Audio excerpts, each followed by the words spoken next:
Hello, I am Donny, and I am the cute one. And I'm Chelsea, and I'm the cute one. TGIF, cuties. I almost just perished. I just choked on my own spit. Now, this, not even a minute in, here's the time to tell you, I guess. Because of my deviated septum, I have a hard time giving blowjobs, Chelsea.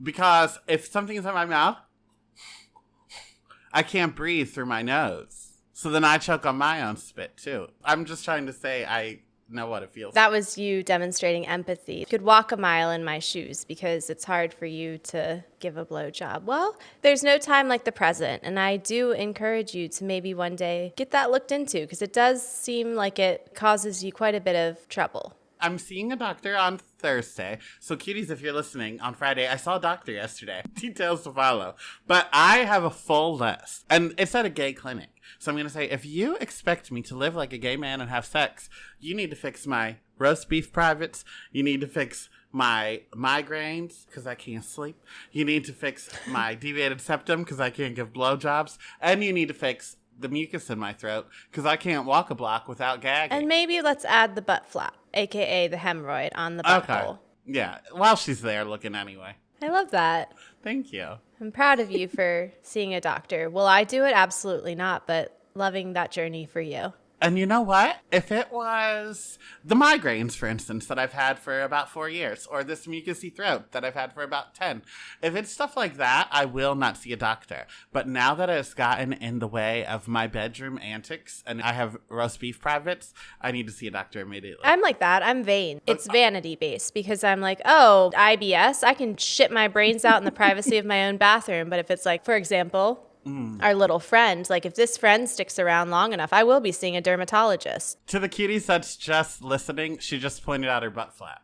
Yeah, I just actually pulled down my pants and said, surprise, I also have empathy and I've got a butt flap as well. Oh, you know what else we got? Stories from this week. We sure do. So, cuties, last week I teased that I worked the Big Brother party. So it was disco themed. The first night was at this venue that's not disco themed, so we had to, like, truly transform the space. And we did a great job. I'll put pictures online, but we made this, like, 10-foot by 8-foot step and repeat that...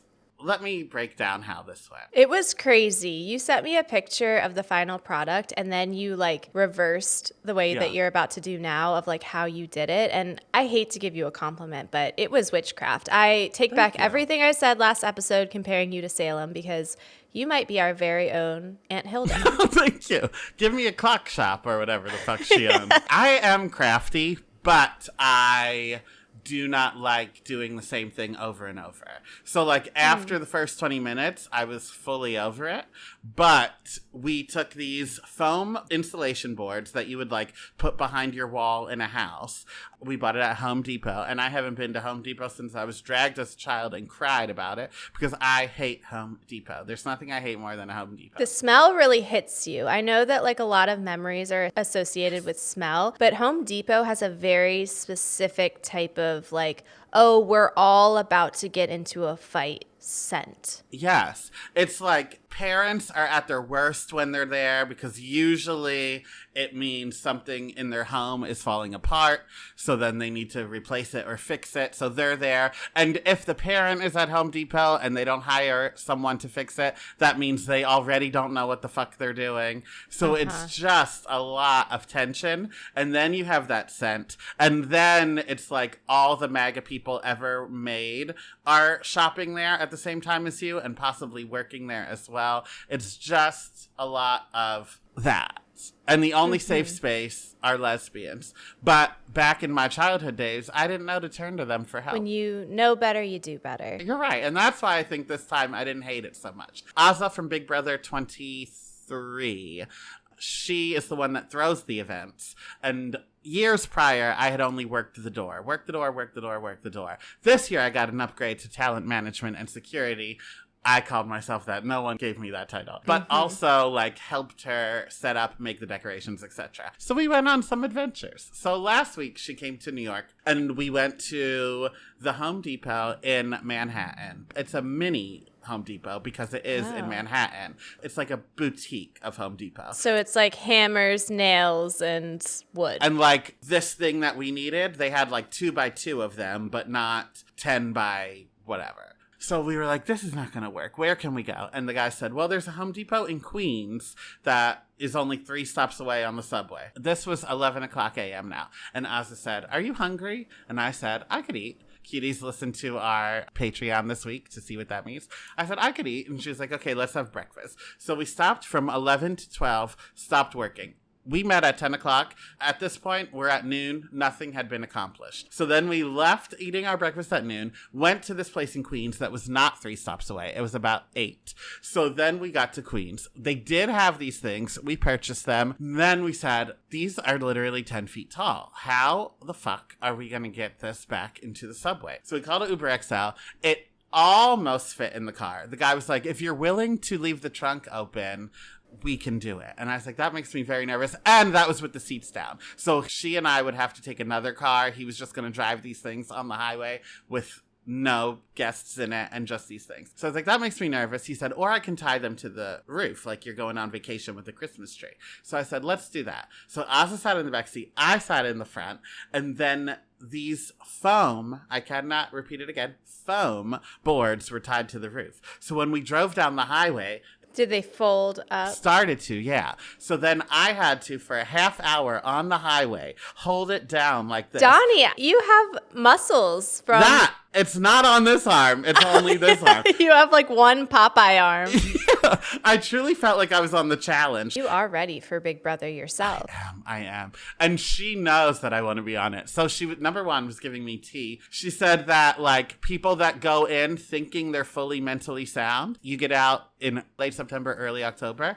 She said it takes those people that think like, oh, I'm perfect. I'm not nuts. It takes those people up until New Year's to not be a shell of a human. And she said anyone that goes in already thinking they're mentally unwell, which is me, it takes them about 2 years. 2 years. Ooh, and we're teetering. We're already on the brim. And hate to plug the Patreon again, but some tea about the teetering was spilled this week. We didn't plan it, but Donny did open the episode with some pretty big news. So I needed a safe space. If you've been wondering what's been going on, the first 10 minutes will tell you on Patreon. So that was getting these things to her hotel. Then we brought these big ass 10 feet installations to the hotel and looked at the elevator. And I said, Asa, that's not going to fit in the elevator to bring to your room to do arts and crafts. So she asked them, do you have a conference room that we could use? They said no. So then we were stuck with no place to do this arts and crafts, no place to store this arts and crafts, whatever. So then she said, well, let's bring it to the venue where the event will be. We'll see if they have like a place we can do this. So then we started walking these 4 big 10 by 2 4 of them, things down the street. And we took 20 steps and we both looked to our right and there was a brewery there. And she said, do you want to take a break? And I said, yes. So then we drank for 3 hours together and she and I really bonded. We're very close. I know more than I could ever want to know about like being on Big Brother, applying for Big Brother tea, behind the scenes drama. Does she have any strings that she can pull like with casting, or it's not really like that? Not really. Like she could get me to the front of whoever casted her. Like she could say, this is my friend, blah, blah, blah. Okay. But in conclusion, it turned out really cute. You somehow made it a whole disco ball. And that's the picture I got. I didn't know all of the blood, sweat, and tears that went into it. I was like, oh, that's fucking awesome. Thank you. As is tradition, you've gone to a million parties, and I'm going to tell you about comments I've been leaving on various Instagram accounts. So, but you travel every weekend, so I don't know how you come back with no stories every time. I mean, I have stories, but like they're personal. I mean, or they're just like, I'm not hanging out with a cast of Big Brother talking about trauma. I'm like hanging out with my college girlfriends and eating edibles and like sitting on the couch and giggling. Well, that's what the cuties want to hear. That's not a Big Brother podcast. They want to hear about us. So cuties, that's how I spent last weekend. How about that? But I realized I have accidentally scheduled myself to travel 7 out of 8 weekends in a row this summer, which is unhinged because I don't usually travel like this. And the only weekend I'm not traveling is when you come into town. Oh my God. Also, I might die. I think that if the choking on my own spit at the top of this episode wasn't indication enough, I really think that my final destination shit continues because, so this past weekend, it was my friend's birthday. When I was flying out of BWI, it was that like Microsoft outage thing where all of the banks were down and all of the airlines were down. And so of course, I'm me, so I had no fucking clue. I show up, I like go through security. Everybody looks really mad. And then I realize like, oh, all of these people have been here like all night. So they're making announcements and they're like, due to the global outage, planes are delayed, planes are canceled. I was like, is this the start of a disaster movie? Like, should I just go home now? Due to the fact that I've run aground and been in a tornado, like maybe I just take this as a sign that I should stay home for a while. But shout out to the public bus of the sky, Southwest Airlines. We were the only people to leave BWI that morning. Wow. And we got there safe and sound. I had a lovely weekend and it was marvelous. That's nuts. Okay, the last thing that I wanted to talk about this week is I know that we have a new mission statement of getting gays to listen to our podcast. So I have personally been doing my part for our gay agenda by pissing off Trixie Mattel fans in the comment section. For cuties that are listening that don't know the details, so Trixie Mattel is a drag queen from RuPaul's Drag Race, arguably like has one of the biggest careers, and she's decided to take a break. She did a YouTube video about she's taking a 3-month break for her own mental health, and it was actually a very touching and beautiful video about just prioritizing herself and taking a step away and all the stuff that she's gone through since growing up poor and becoming famous. And I really encourage everybody to go listen to that YouTube video. So her social media manager has taken over her account for these 3 months. And so every time her social media manager posts a picture, I comment, is the break in the room with us right now? And then I have people being like, you fucking idiot. It's her social media manager. You clearly don't watch her YouTube videos. You're not a true fan. And then Donny, I hit him with the Uno reverse. So when they say something like, you fucking moron, I respond back, well, clearly you don't listen to #CuteOne podcast because then you'd know the full extent of my moron. Or if they say like, you clearly didn't watch her YouTube video, I say, wow, it looks like you like YouTube videos. You should check out #CuteOne podcast on YouTube. So I just respond like I'm an AI bot. And I don't know if it's working, but it's worth a shot. Thank you for your service. It's got to do something. Speaking of gays, I got offered to be an ambassador for Friend of Dorothy. And that is like fiber pills. There's like this pill you can take so your cum is thicker. There's like 4 different kind of like gay sex pills that you should take that do things for back and front stuff. And they're going to send me a different one every month, and then I have to post in my underwear with the thing next to me on my Instagram. And then there's a code for anyone that uses it gets 15% off. Donny, you really have been on your manifesting game. Thank you. It's all I wanted. I don't want to besmirch Friends of Dorothy. Love that you are the new ambassador, but I guess this is a good first question for you. Why do you need your cum thicker? The boys that take cum are into it. Oh, it's like water pressure. You want to have like a nice shower and not like a drip, drip, drip. Yeah, imagine I'm here sucking on this for 25 minutes, and then it finally just goes... Drip, drip, drip, little April showers. Shout out, Friends of Dorothy. Shout out. I'll give my code when I have it. Cuties, if you're only listening to this episode, hate to break it to you, you're not doing enough. So you can, we'll give you options. You can support us on YouTube, and the link's in the show notes. Go there, like and subscribe. Make it seem like you're dilly-dallying on YouTube and giving us our life. Or you can pay us and go to patreon.com/IamTheCuteOne. The choice is yours. Or go to Trixie Mattel's Instagram account and go to work. God. Oh, the door fell off of the refrigerator again. You need to get out of there. Please support Donny and his thick cum so that he can Get out of whatever is happening over there. Okay. Well, in addition to all of that. We're 30 minutes in, so there's no time like the present. Patreon.com/IamTheCuteOne. May I remind you that all of the uncut, unedited episodes are posted over there because God knows what I'm going to do with this one. So here we go. I'm so sorry. Well, why are you apologizing? It takes two to tango. You're right. There's two of us in this dance to hell. So this week brought us the opening ceremonies in Paris for the Olympics, Lindsay Hubbard's gender reveal, she's having a girl, the release of Deadpool and Wolverine, and Biden dropping out of the 2024 election. It looks like Drew Barrymore was right after all, and this country might need a mamala. Also, Trump supporters are wearing bandages on their ear. It's weirdo behavior. I can. I hate it It's weirdo so much. behavior. Now, here's the thing. I think I'm losing... Your grip? Well, that. But like... Your sanity? No, all those things as well, but like a leg to stand on. Okay. Because here's the thing. All this time, I was like, you don't need merch for your president. You people are losers. You don't need flags. You don't need this. But I want a Kamala sweatshirt so bad. Because there's a thing about her that she transcends into campiness. So I feel like me wearing a Kamala sweatshirt is not me supporting my presidential nominee. It's me wearing like a Alexis Nyers shirt. You know what I mean? I feel like she's so ingrained in pop culture that it's like a joke.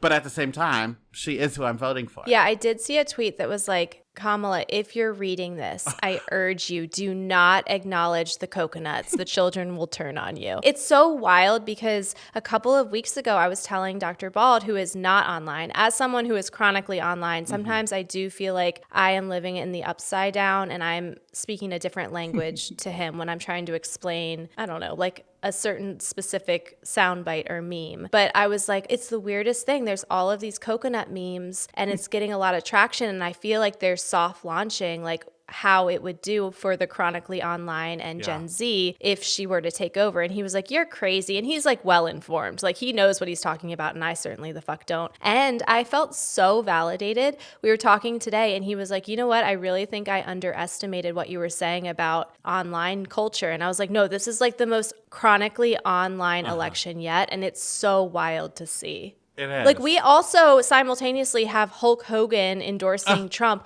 Idiocracy is coming true. I know you haven't seen that yet, but there is a clip from Idiocracy of Terry Crews that essentially did that like shot for shot. So I think we should cover Idiocracy in November for the election. Let's do it week 1 so that, knock on wood, if things don't go the way we want them to go, we don't have to sit and think about similarities. Yeah, we'll go in when we're like, ooh, maybe this couldn't be our future. Yeah, And then I think we need to be mindful week 2 of maybe just like a real silly laugh fest. Yeah, like a walk to remember. Or The Notebook, maybe. Great. So let's go on to headlines. Yeah, let's. Well, speaking of a real laugh fest, I'm here today to talk about Jojo Siwa. She's done it. She's been in enough headlines, and I've seen that stupid fucking face paint on my feed enough times that now I feel compelled to talk about her.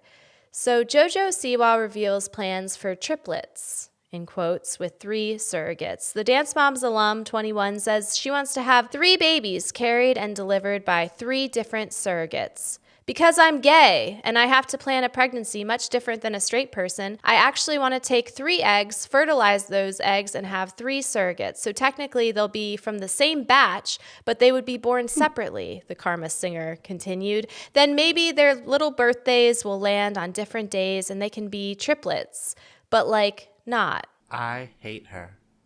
There's more. So Jojo had previously expressed her desire to have 3 children, a baby girl named Freddie and twin boys named Eddie and Teddy. The former Nickelodeon star continued, those are my nuggets, and no one comes before my nuggets.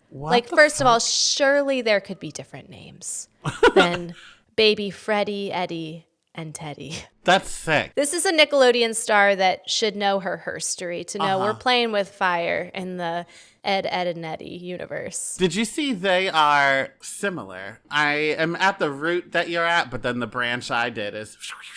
they're bringing back Dance Moms, but with no original cast members at all. Like Lifetime was like, we heard your requests, and it's like, blah, blah, blah, blah, blah, blah, blah, all these requests. And then it's like, Dance Moms is back. And then the commercial is a new teacher. It's not Abby. Oh. None of the kids are back. None of the moms are back. Like, it's just nothing. Oh, that's like, we heard you like the Big Mac, so here is a turkey club from Safeway. Like, you need Abby Lee Miller. And even now, Abby Lee Miller is talking about like, oh, I was too hard on those girls. It's like, no, we wanted the trauma. We wanted to see you scream in those literal children's faces and tell them they would never be worth anything. Exactly. I feel like Jojo Siwa, and now this is the reverse of what I just said. Like, of course, it was probably traumatizing for them to not only have stage moms, but then have stage moms who are capitalizing off of you being on television, getting screamed at by one Abby Lee Miller.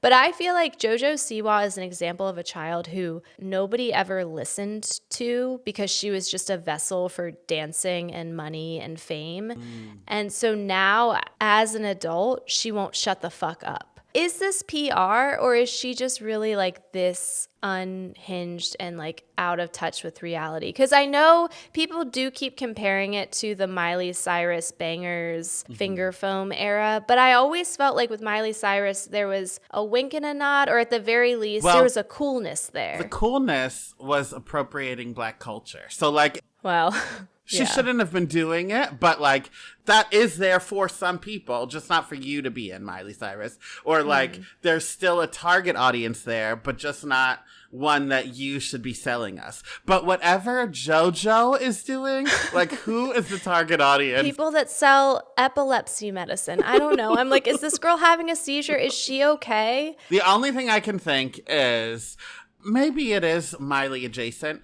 If it is a PR move, the pre-version of like Hannah Montana and JoJo with the big bow was so long in their life. Like they were doing that until they were like 17 years old. There's no way to shake that image. Like Jaleel White will be Urkel forever.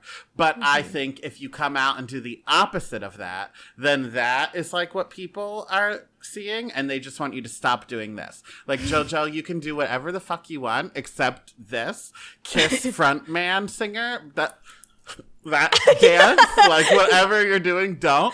And then if she comes back as a regular human, we've forgotten about the bow and we are not getting this anymore. And we're just like, oh, thank God. Yeah, whereas I think if she came from the bow to the human, we'd be like, no, bitch, you're in a bow forever. But to go from the bow to this crazy thing and then a human, then we've forgotten about the bow. Yeah. Okay. Because Miley Cyrus has talked about that era of her, and thank you for always reminding me about the appropriation piece, because I do always just like gloss right over that. But she does talk about like it was a PR stunt, and she was like singing songs about doing Molly and lines in the bathroom. But really at that time she was like engaged and married to Liam Hemsworth and was like basically like a housewife. But that was like her front facing persona, because her PR agent said like, we're going to rip you from Hannah Montana and it's going to be hard, but if you can get to the other side, you can do whatever you want in the music industry moving forward. Wow. So maybe that's what Jojo Siwa is doing, but I just feel like we are visiting Willy Wonka's chocolate factory and we're going down that river, and like I just can't wait to get to the other side, because I'm like, where are we going right now, Jojo? That ride in Willy Wonka is so scary, and so scary. Is this era. Yeah. Like, stop. Oh my I hate God. It. You're a trained dancer. That's the thing. You were on the pyramid of dance moms. Why are you moving like my Aunt Bertha at a wedding? Right. And Aunt Bertha has a methamphetamine addiction. So simmer down there, JoJo. What do you got for us this week? I got the 20th anniversary of Ashlee Simpson's Autobiography album. So I am a little pissed, because I thought when she announced that she was dropping this week, I thought it was going to be like a Taylor's version where it was re-recorded, but it is just re-released with 3 new songs. So they pulled the old one off of streaming services and then put the new one on with 3 new songs. But it's not like how Aaliyah's music wasn't on streaming services for like 20 years. This has been here the whole time. I listened to Autobiography last week, and now I can listen to it again. Now it's just fucking up my old playlist because I got to re-add Shadow to everything. Thank you. Truly. But I am excited that it's the 20th anniversary. She did a concert in LA, so I'm hoping that that's the start of a tour. Famously, I've already seen her twice on tour. Third time's the charm. I love her. You know that I spelled my name Chelseee in honor of her for a time in middle school. And I'm so happy. Every time she's back in the news, I just become obsessed with her. And I think it was a very specific brand of girly who resonated with whatever she was doing during that album. And I was one of these girlies. I played that album out. And so maybe this is my sign to just get back to my roots. I used to play Shadow for my middle sister, like I was the DJ. This one's for you. That is fucked up, Donny. You evil little troll. I know. I was a piece of shit. I loved that scene of that reality show of her playing Shadow for Jessica. And Jessica's like, this is great. Like, so supportive and sweet. And it's just like, ooh, this is sibling dynamics at its finest. So it's time, I think, for Cutie of the Week. Great. You go first. Okay. My Cutie of the Week is the cast of I Know What You Did Last Summer. Because they were stars. Sarah Michelle Gellar, Jennifer Love Hewitt, Ryan Phillippe, Freddie Prinze Jr., even that one from Roseanne that went on to be on The Big Bang Theory. Leonard Hofstadter, famously. Stars, all of them. The cast of the reboot was announced this week, and I am pissed. There's one girl from Riverdale, so like, fine, but Riverdale is not Gen Z's Buffy. I need to say it again. Just because you pull stars from Riverdale and put them into movies, they're not stars. They're just Riverdale girls that you decided to put into a movie. Living in the shadow. Now, here's the problem. I know that back then, stars such as Sarah Michelle Gellar, Ryan Phillippe, Jennifer Love Hewitt, Freddie Prinze Jr., Leonard Hofstadter were more willing to do the TV shows that made them stars and also take chances on movies such as Scream 2, I Know What You Did Last Summer, etc. Whereas now, I feel like we have our stars, Zendaya, that's it, who they either do good films or their TV show. I feel like they don't dabble in like, is this going to be a hit or a flop? I do love that, as is tradition, you chose the Cutie of the Week as a backdoor way to just bitch slap some Gen Z uggos time after time. The end. Well, not the end, because my Cutie of the Week is my oldest daughter's new vocal tick. Oh. It is so catchy, and I want to share it today. So it was invented on our beach vacation, and it's really become an earworm. And when one of us starts singing, then all of us join in. And chicken laying yummy, yummy, yummy bread. Chicken laying yummy, yummy, yummy bread. I can't wait to hear your daughter sing it next week so I can hear what the tune really is. No, that is the tune, and it really does. The more voices, it just harmonizes like I'm in church listening to an angelic choir. Wow. Well, sing that song again that you sing from Jimmy Fallon.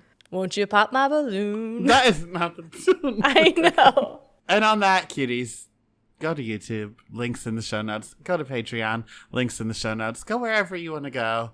And have yourself a beautiful weekend. We will talk to you later. Love you like a sister. Chicken Bye. laying yummy, yummy, yummy bread.